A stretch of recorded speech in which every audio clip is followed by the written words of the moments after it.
नमस्कार, हमारी खास पेशकश शादी आबादी में आपके साथ मैं हूं श्वेता एस त्रिपाठी। जिंदगी का सफर हमेशा आसान नहीं होता। कई बार मुश्किलें हौसलों को भी तोड़ देती हैं। हालांकि कुछ लोग न सिर्फ चुनौतियों का सामना करते हैं बल्कि अपनी पॉजिटिव सोच और हौसले की एक ऐसी मिसाल पेश करते हैं जो दूसरों को भी जीने की प्रेरणा देते हैं। चाहे फिर लड़ने का हौसला हो या जिंदगी को आगे ले जाने का हौसला हो। और ऐसी एक शख्सियत आज हमारे साथ होंगी, अरुणिमा सिन्हा। हो सकता है आप अरुणिमा को जानते हो, ये भी हो सकता है अरुणिमा को आप नहीं जानते हो, लेकिन यकीन करिए अरुणिमा की कहानी ऐसी है जो मिसाल से कम नहीं है। आज बात होगी उसी हौसले की।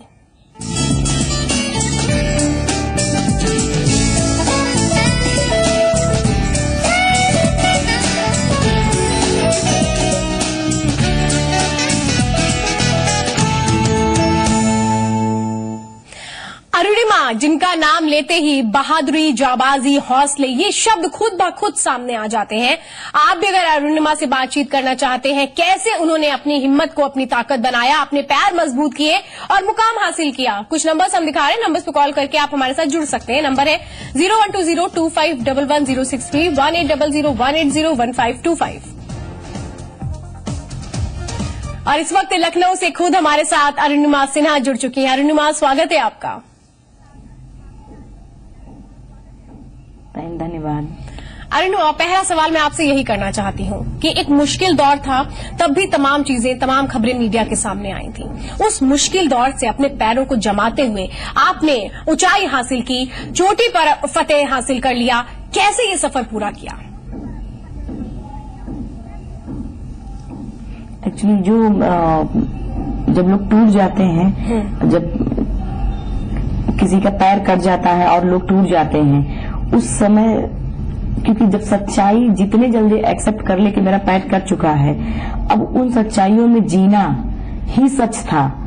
इसीलिए मैंने उन कमजोरियों को अपनी ताकत बना ली और उन्हीं के सारे फिर जिंदगी जीने की सोची। और दूसरी चीज ये होता है कि जब आदमी ये सोचने लगता है कि अब वो सब कुछ, जिसे कहता है कि ऊपर वाले एक दरवाजा बंद है तो कहता है 4 दरवाजे खुलते हैं। प्रॉब्लम्स होती है, सबके साथ सुख दुख होता है, लेकिन जीने वाला आदमी वही है सही जो अपनी प्रॉब्लम्स में अपॉर्चुनिटी ढूंढे, अपनी प्रॉब्लम्स को अपॉर्चुनिटी बना के उसमें जिंदगी आगे जी पाए। मेरी पैर कट चुका था, कोई अच्छी बात तो नहीं हुई थी, लेकिन फिर भी उस पैर को ही अपॉर्चुनिटी बना लिया हम लोगों ने, क्योंकि कटे हुए पैर से एक माउंटेनियन करना, पर्वतारोहण जैसी एडवेंचर करना ही एक दुनिया के लिए मिसाल है। इसलिए हमने एक खुद पे भी एक विश्वास, कॉन्फिडेंस डेवलप हुआ मुझ में। बिल्कुल अरुणिमा, और आप देश की ऐसी पहली महिला भी अब बन चुकी हैं जिस तरीके से जो जाबाजी आपने दिखाई है उसको लेकर। अरुणिमा, मैं एक सवाल करना चाहती हूँ। आपने ये बताया कि जो हुआ वाकई ये बहुत ज्यादा दर्दनाक था, लेकिन मुझे ये बताइए आपने उस वक्त अपने आप को कैसे संभाला? क्योंकि जाहिर सी बात है मानसिक तौर पर भी इंसान बहुत ज्यादा टूट जाता है ऐसी स्थितियों में, लेकिन खुद को आगे बढ़ाने का तो जज्बा आपने दिखाया। लेकिन वो दौर था जब आपने एक डिसीजन लिया होगा, अपने आप को मानसिक तौर पर कैसे तैयार किया? और एक्चुअली उस समय जब हॉस्पिटल के बेड पे थे, जाहिर सी बात है किसी जवान लड़की का घर पैर कट जाए, शरीर का एक अंग कट जाए तो उसकी घर परिवार की क्या स्थिति होगी, ये तो अंदाजा लगाया जा सकता है। वाकई में मेरे घर में भी यही था कि सब कोई टूट चुका था, हर किसी को सिर्फ मेरी टेंशन थी। मुझे खुद एक मतलब कह सकते हैं काल के गर्क में जा चुके थे, लेकिन फिर भी जिंदगी तो जीनी ही थी। तो और दूसरी चीज, फिर जब हम हॉस्पिटल के बेड पे थे तो बेचारी, और यहाँ तक कि बहुत सारी आलोचनाएं भी मेरी हुई थी। सच पूछो तो मुझे मेरी आलोचनाओं ने, जिन जिन लोगों ने मुझे आलोचना की थी, सबसे बड़े साथी तो वही मेरे हैं, क्योंकि अगर वो मेरी आलोचना नहीं करते तो शायद हम भी खुद को नहीं पहचान पाते कि मुझ में वो क्वालिटी है कि मैं कर सकती हूँ। मैंने उनकी बातों को, जो निगेटिव बातें आनी थी, मैंने उनको पॉजिटिव में लिया और आज मैं उन्हीं की वजह से यहाँ पे हूँ। वाकई बहुत कम ऐसे लोग होते हैं अरुणिमा जो इन आलोचनाओं को ही एक तरह से कहें तो अपनी ताकत बना लेते हैं, क्योंकि आलोचनाएं ही एक ऐसा ये कहें कि कई बार हमें तोड़ देती है तो कई बार हमें मजबूती देती है, और वही मजबूती शायद आपको भी दी, और इसको समझने की भी बहुत जरूरत होती है जिस बात को आपने समझा है। एक दर्शक है हमारे साथ, हर्षित है हमारे साथ इस वक्त, क्या कहना चाहते हैं, किस तरह से आप बधाई देना चाहते हैं अरुणिमा को? आवाज पहुंच रही है हर्षित आप तक? चलिए, बहरहाल संपर्क हमारा नहीं हो पा रहा है। अरुणिमा, एक बात मैं यहाँ पे आपसे और भी जानना चाहती हूँ कि माउंटेनिंग ही क्यों चुनी आपने? एक्चुअली माउंटेनिंग ऐसा गेम है कि जिसमें एक तो जबरदस्त कॉन्फिडेंस आता है, और जब तक किसी भी इंसान को जब तक खुद पे कॉन्फिडेंस नहीं होगा तब तक वो कोई भी काम नहीं कर सकता है।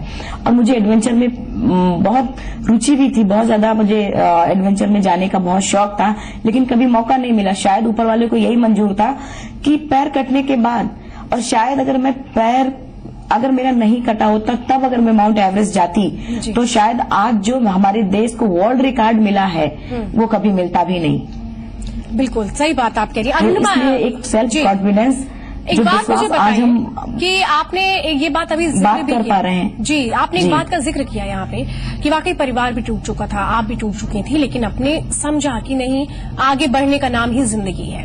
आपने परिवार को कैसे संभाला? परिवार ने कैसे आपको मजबूती दी कि नहीं, करो जो तुम्हें करना है, दुनिया को मुट्ठी में कर लो? एक्चुअली हुआ क्या कि जब हॉस्पिटल के बेड पे थे एम्स में, तो हॉस्पिटल के बेड में ही हमने प्लान किया कि मुझे माउंटेनिंग करना है। तो हमारे भाई साहब थे, उन्होंने भी जब एक बार हल्का सा हमने उनसे कहा कि क्या हम माउंटेनिंग नहीं कर सकते, तो भाई साहब ने कहा कि हाँ कर सकती हो, अगर तुम्हारा जो जज्बा है, जुनून है, अगर तुम यहाँ लगाओगी तुम जरूर कर पाओगी। लेकिन माँ का दिल तो वाकई में बहुत कमजोर होता है, लेकिन माँ ही सबसे बड़ी सहायक भी होती है। फर्स्ट टाइम जब माँ को पता चला कि माउंटेनिंग पर्वतारोहण जैसे काम करने जा रही है, तो उन्होंने मुझे हल्का सा बोला कि क्यों, इतना बड़ा हादसा हो गया है, उसके बाद फिर माउंटेनिंग, उसमें तो बहुत सारी प्रॉब्लम्स आती हैं। हमने उनको समझाया क्योंकि मुझे अपने अंदर जो कॉन्फिडेंस लेके आना है, मेरा साथ दीजिए और मुझे इसलिए माउंटेनिंग करना है। फिर बाद में वो पूरी तरीके से वो मेरे साथ, मेरा पूरा परिवार, अगर कहा जाए तो एक रीढ़ की हड्डी है वो मेरी। जब ट्रेनिंग के दौरान थे हम, एक एक पल, मेरा छोटा भाई राहुल, तो वो एक्चुअली बड़ी दीदी है, वो माँ को देखती थी, माँ को डायबिटीज है तो थोड़ी बीमार रहती थी, तो वो माँ को देखती थी। राहुल हमारे लिए खाना बनाना, बर्तन साफ करना, झाड़ू, सब कुछ किया है उसने। बल्कि हम बोलते थे कि तू एक लड़का होकर इस तरीके से काम करता है। वो ये बोलता कि अगर मेरी बहन मेरे इस काम कर देने से टॉप ऑफ द वर्ल्ड पे होगी, पूरी दुनिया में उसका नाम होगा, लोगों के सामने एक प्रेरणा होगी, तो हम क्यों ना करें। मैं हमेशा करूंगी। और आज अगर यहाँ पे हैं हम, तो मेरा परिवार ने एक रीढ़ की हड्डी की तरह मेरे साथ काम किया है। आपने जो बातें बताई हैं, ये सुन के एक खुशी भी होती है कि साथ परिवार का हो तो जिंदगी में कुछ भी नामुमकिन नहीं होता है। और जैसा आपके भाई ने भी पूरा साथ दिया आपका, तमाम चीजें जानेंगे हम। बहरहाल एक दर्शक है, हरिमोहन है हमारे साथ लखनऊ से, आप अपनी बात रख सकते हैं अरुणिमा के सामने, क्या कहना चाहते हैं? I want to congratulate her because I am a retired defense employee. Okay. And I have gone through when she was met with an accident at Bareilly. I read in the newspaper. I was not in Lucknow those days. I am retired from Air Force. And I wish her all the best, and she will add many more feathers in the life. Thank you so much. And she is an inspiration for the person who doesn't have limbs and all, they can learn from her. Thank you sir, आपने बहुत अच्छी तरीके से कही कि हौसला अफजाई की है। तमाम लोग इन चीजों को समझते तो हैं, लेकिन कहीं ना कहीं वो एक जरूरत होती है जो हौसले को बढ़ाने की, उसकी कमी हमें देखने को मिलती है। अरुणिमा, यही बात मैं जानना चाहती हूँ, परिवार का तो साथ आपका रहा, लेकिन ऐसे दौर में बहुत सारी हमें आलोचनाएं समाज की भी देखनी पड़ती हैं, बहुत तरह की बातें आती हैं, सामाजिक तौर पर भी परिवार के लोगों से भी बहुत सारी बातें कही जाती हैं। उस दौरान कैसे आपने हिम्मत बंधाई कि नहीं, जो है, जिसको जो कहना है वो कहता रहे, आपको आगे बढ़ना है तो बढ़ना है? कैसे इस जज्बे को कायम रखा? बिल्कुल सही है। देखिए, जब आप किसी लक्ष्य, कोई गोल बना लेते हैं, तो कोई भी आपके साथ नहीं होना है, कोई भी आपके साथ नहीं होगा, ये सच है। इतिहास उठा के देख लीजिए, इतिहास उठा के ये भी देख लीजिए आप कि जब आप उस गोल को अचीव कर लेते हैं, पूरी दुनिया आपके साथ होती है। तो ये तो सच है, लेकिन आपको ये डिसाइड करना है कि आपने जो गोल तय किया है, कि आप उस गोल के प्रति ईमानदार हैं कि नहीं ईमानदार है। दुनिया का काम, क्योंकि लोगों को विश्वास नहीं होता, एक्चुअली कटे हुए पैर से कोई माउंट एवरेस्ट जैसी पहाड़ की बात करें तो लोग पागल तो बोलेंगे ही। मुझे भी लोगों ने पागल बोला कि क्या है, पागल हो चुकी हो, तुम्हारा दिमाग खराब हो गया। कुछ लोगों ने मेरे मुंह पे यहां तक बोला कि अरुणिमा तुम लंगड़ी हो गई हो, दिमाग भी खराब हो गया है। तो अब हमें सोचना है कि वो बोल रहा है ऐसा, और हमें ये चीज सोच के पॉजिटिव में लेना है और ये प्रूफ कर देना है कि ठीक है, एक संकल्प लेना है कि ठीक है, आज आपका दिन है, जितना चाहो बोल लो, कल मेरा दिन आने वाला है। कल हम आपको यहाँ पे आके मजबूर कर देंगे कि आप आके बोलोगे अरुणिमा तुम में वो बात थी कि तुमने कर दिखाया। अरुणिमा, आप तो लोग ऐसा कह रहे हैं हम अपने लक्ष्य के प्रति ईमानदार हैं। जब आपने इतनी ऊंची मंजिल, अपनी इतनी ऊंची चोटी फतेह कर ली, अब वाकई वो लोग आपको कहते हैं आके कि नहीं, तुम में कुछ था जो तुमने हासिल कर लिया मुकाम? बिल्कुल। और ये तो जब हम एवरेस्ट सबमिट करके आए थे तब भी ये चीजें हुई। जिन लोगों ने मुझे ये चीजें कही थी कि माउंटेनिंग जैसा तुम्हारे बस की बात नहीं है, तुम नहीं कर सकती, माउंटेनिंग करने के लिए पैर होना जरूरी है। लेकिन मेरा मानना है माउंटेनिंग करने के लिए पैर होना जरूरी नहीं है, क्योंकि विकलांगता यहाँ से होती है, मन से होती है। अगर आदमी मन से विकलांग है तो कभी भी कुछ भी नहीं कर सकता है। अगर वो मन से स्ट्रांग है, दुनिया के सारे काम कर सकता है। तो आज वो लोग सब लोग आके बोलते हैं मुझे कि अरुणिमा आप में वो बात थी कि आप कर सकते थे, इसलिए आप कर दिखाए। वाकई अरुणिमा, बहुत खुशी हो रही है आपसे बातचीत करके। जिस तरीके से आपका एक कॉन्फिडेंस है वो अगर सब में आ जाए, अपनी हिम्मत अगर सब पहचान ले तो कुछ भी नामुमकिन नहीं हो सकता। एक और दर्शक है योगेश हमारे साथ। योगेश, क्या कहना चाहते हैं? मैडम, मैं योगेश मानकर बोल रहा था 11th क्लास में महाराष्ट्र से। मैं अरुणिमा जी को बधाई देना चाहता हूँ। दे सकते हैं आप बधाई?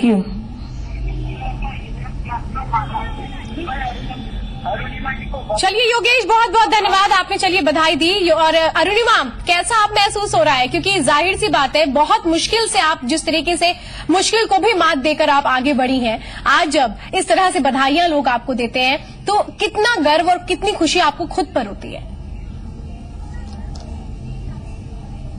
वाकई में बहुत खुशी होती है। जैसे कि जब मैं टॉप ऑफ द वर्ल्ड पे थी, एवरेस्ट पे थी, तो मतलब मुझे समझ में नहीं आ रहा था मैं करूं क्या। बस घुटनों के बल ऐसे गिर के और दोनों हाथ खड़े ऊपर करके, और यही मन कर रहा था कि इतनी जोर से चिल्लाऊं कि मैं बता दूं कि सारी दुनिया को कि मैं टॉप ऑफ द वर्ल्ड पे हूं। उन लोगों को बता दूं जो लोग ये सोचते हैं कि लड़कियां कुछ नहीं कर सकती, उन लोगों को बता दूं जो लोग ये सोचते हैं कि विकलांगता होने के बाद कोई कुछ नहीं कर सकता, उन लोगों को बता दूं जो लोग ये सोचते हैं कि मिडिल क्लास फैमिली के बच्चे कुछ नहीं कर सकते। उनका चिल्ला के हम भरम तोड़ना चाहते थे। और सबसे पहले मैंने थैंक यू उन्हीं लोगों को बोला जिन लोगों ने मेरी आलोचना की थी। और आज की डेट में खुशी होती है कि हाँ, आज बहुत सारे लोग मुझे जानते हैं, लेकिन फिर भी कहीं ना कहीं मन में एक छोटी सी कमी लग रही है जी। क्योंकि जो ये अचीवमेंट अभी है, सिर्फ एक अचीवमेंट, छोटा सा अचीवमेंट है, ये कुछ नहीं है। ये सही मायने में मुझे ऐसा लगता है कि सही मायने में एवरेस्ट सबमिट उस दिन होगा जब मैं और लड़कियों को अपनी जैसे अपने लेवल पे लाके खड़ी कर पाऊं। क्योंकि बहुत सारी अरुणिमा है इस देश में, फर्क इतना है उनके अंदर विल पावर भी है, एक्स्ट्राऑर्डिनरी जो भी वो सारी चीजें हैं। फर्क इतना है कि उनको एक प्लेटफॉर्म नहीं मिल रहा है। जिस दिन उनको एक प्लेटफॉर्म मिल जाएगा, वो भी पूरी दुनिया के सामने उनका भी नाम होगा। वाकई ये भी एक बहुत अच्छी बात है कि चलिए खुद तो आगे बढ़ी हैं आप, लेकिन अब दूसरी लड़कियों को भी इसी तरीके से आप आगे लाना चाहती हैं, जिनको पास एक प्लेटफॉर्म नहीं है, उनको एक प्लेटफॉर्म मुहैया कराना चाहती हैं अपने माध्यम से। अरुणिमा, आपसे बहुत सारी बातें और भी जानेंगे। दर्शकों के जुड़ने का सिलसिला भी लगातार जारी है, यहां रुकेंगे, फौरन लौट रहे हैं।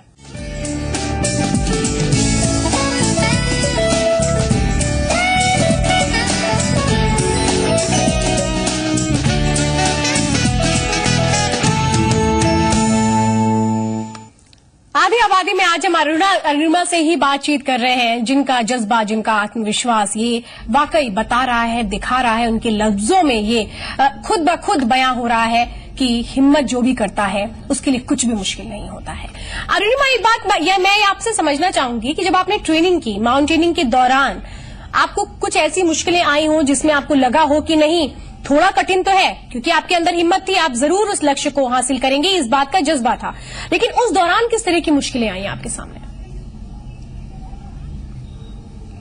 बिल्कुल सही है कि जब फर्स्ट टाइम हमने प्लान किया कि एक्चुअली कहने और करने में बहुत अंतर होता। हॉस्पिटल के बेड पे बोल दिया कि मुझे माउंटेनिंग करना है, लेकिन आप उसको सही दिशा, सही रास्ते पे, मतलब जमीन पे लेके आना था।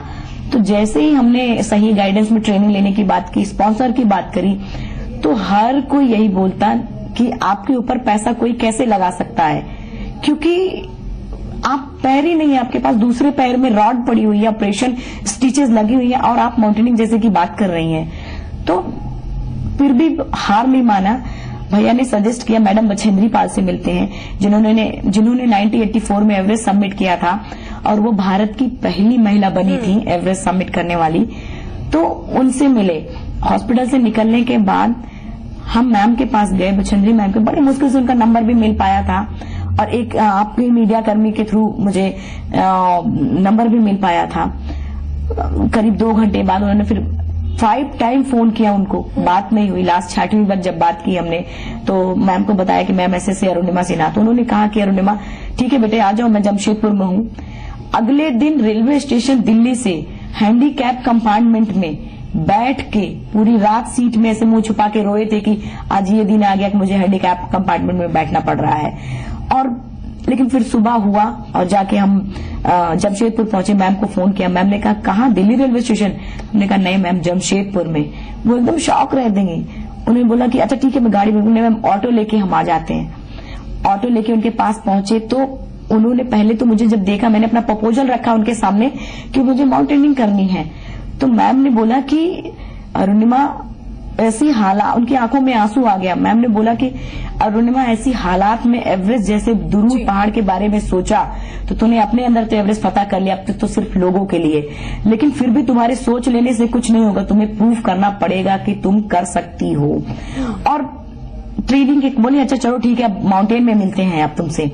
ट्रेनिंग के दौरान हर आदमी नॉर्मल था वहां पे, हर कोई मुझसे आगे निकल जाता था। तो पहले तो मुझे रोड से बेस कैंप उतरने में ही करीब 2.5 से 3 घंटे लग गए थे, लेकिन फिर भी पैर मेरे कमजोर थे, लेकिन मेरा इच्छा शक्ति बहुत जबरदस्त थी, हार नहीं माना और कंटिन्यू करते रहे। किसी पीक के लिए हम सारे लोग, पूरी टीम निकलते थे, तो वो लोग मुझसे आगे निकल जाते थे और मुझे ये कह के बोलते थे कि अरुणिमा आप धीरे धीरे आओ, हम लोग चल रहे हैं। तो मैंने कहा अच्छा ठीक है चलिए आप लोग। हर बार, क्योंकि सबसे बड़ा मोटिवेटर कौन होता है? हम खुद होते हैं। जिस दिन किसी भी लक्ष्य के प्रति हमारी अंतरात्मा जाग गई, कोई भी हमें रोक नहीं सकता अपने लक्ष्य को पाने में। हर बार मैं खुद से संकल्प लेती थी कि कोई बात नहीं अरुणिमा, एक दिन ऐसा आएगा कि हम इनसे आगे पहुंचेंगे। आने वाले 8 महीने बाद वो लोग सिर्फ 10 दिन की ट्रेनिंग के लिए आते। मैंने जब से एवरेस्ट का प्लान किया, जब तक एवरेस्ट सबमिट नहीं कर लिया, तब तक मैं ट्रेनिंग में ही थी। और आने वाले 8 महीने बाद पूरा रुकसक अपना उठा के, बैग उठा के, टेंट उठा के, सामान पूरा उठा के, और हम टॉप के लिए बेस कैंप से साथ में निकलते थे। और करीब 1 से 1.5 घंटे पहले हम उनसे पहले पहुंचने लगे। खुशी होती थी और ऐसे करके हम टॉप से देखते थे कि अरे ये लोग तो अभी नीचे से आ रहे हैं, तो बिस्किट जो भी रहता था वो खाते थे। लेकिन उससे भी ज्यादा खुशी तब होती थी जब वो लोग आके हमसे ये पूछते थे, मैडम आप खाते क्या हो? आपको बता दो कि हम भी खाएंगे, आप क्या खाती हो? बिल्कुल, बहुत खुशी भी हुई है सारी बातें समझने और जानने में। विश्वास होने लगा। अच्छा अरुणिमा, एक बात और मुझे बताइए, जैसा आपने बताया भी कि कई बार लोग आगे भी निकल गए, दुख भी होता था, ऐसे में आप अपने लिए तो आपने खुद को एक तरह से तैयार कर ही लिया था, लेकिन उस पल में सबसे बड़ी ताकत और हिम्मत कौन बना आपकी? एक्चुअली सबसे बड़ी ताकत मुझे मैम, जब मेरा पैर भी कट जाता था ट्रेनिंग के दौरान पूरा स्टंप वाला, तो बछेंद्री मैम मुझे हमेशा बोलती थी, ऐसे सीने से लगा के बोलती थी, तू तो मेरी शेरनी है, मुझे पूरी उम्मीद है कि तू एवरेस्ट सबमिट करेगी। तो जितना भी दुख मेरे मन में रहता था सब हट जाता था जब वो ऐसे गले लगा के बोलती थी कि तू तो मेरी शेरनी है, तू जरूर सबमिट करेगी। मुझे मेरा भाई बोलता था, जब फोन पे बात होती थी कभी कभी उससे, तो वो भी बोलता था कि अरे छोटा भाई है, वो बोलता था कि सोनू तुम टेंशन मत लो, तुम आज भी धीरे चल रही हो, लेकिन देखना तुमने वो ताकत है बढ़ाई है कि तुम बहुत अच्छा चलो। अरुणिमा आप खुद अपने लिए एक बहुत बड़ी ताकत साबित हो। ये मुझे बस समय बहुत कम है, एक बात मैं समझना चाहूंगी, बाकी ऐसी लड़कियों को आप किस तरीके से मोटिवेट करना चाहेंगी कि अगर शारीरिक अक्षमता है, जिंदगी में कुछ भी हासिल करना है तो खुद को तैयार करना पड़ेगा, नामुमकिन कुछ भी नहीं है। देखिए, सिर्फ लड़कियों के नहीं, मैं पूरे यूथ को बोलना चाहूंगी। देखिए, हमारे यूथ की सबसे बड़ी प्रॉब्लम ये है कि वो सोचता है कि वो अपने लक्ष्य तक नहीं पहुंचा, लेकिन मेरा मानना है ऐसा नहीं है। आज के यूथ के पास लक्ष्य ही नहीं है। सबसे पहले अपने जीवन में एक लक्ष्य निर्धारित करें और उस पे इतना फोकस करें कि ऊपर वाला भी देने पे मजबूर हो जाए। अगर ऊपर वाले की बात करें, ऊपर वाला भी उसी का साथ देता है जो खुद की मदद करता है, ऊपर वाला भी उसी का साथ देता है। ऊपर वाला कहता है कि अगर 10 कदम चलने हैं, पूरी ईमानदारी से 1 कदम तू आगे बढ़ा, 9 तो मैं पार करा दूंगा। उसी तरीके से मैंने भी अपना 1 कदम बढ़ाया था, 9 तो उन्होंने पार करा दिया मेरा। बिल्कुल अरुणिमा, बहुत हिम्मती हैं आप, और हम उम्मीद करते हैं इस तरह से ही हिम्मत करते हुए आप जो भी मुकाम हासिल करना चाहती हैं उसे हासिल करते रहिए। आप हमारे साथ जुड़ी तमाम बातें आपने की, बहुत बहुत धन्यवाद। तो हिम्मत और ताकत ही बहुत कुछ होती है, ये अरुणिमा ने बता दिया है आदि आबादी में। आज के लिए इतना ही, मुझे दीजिए इजाजत, नमस्कार।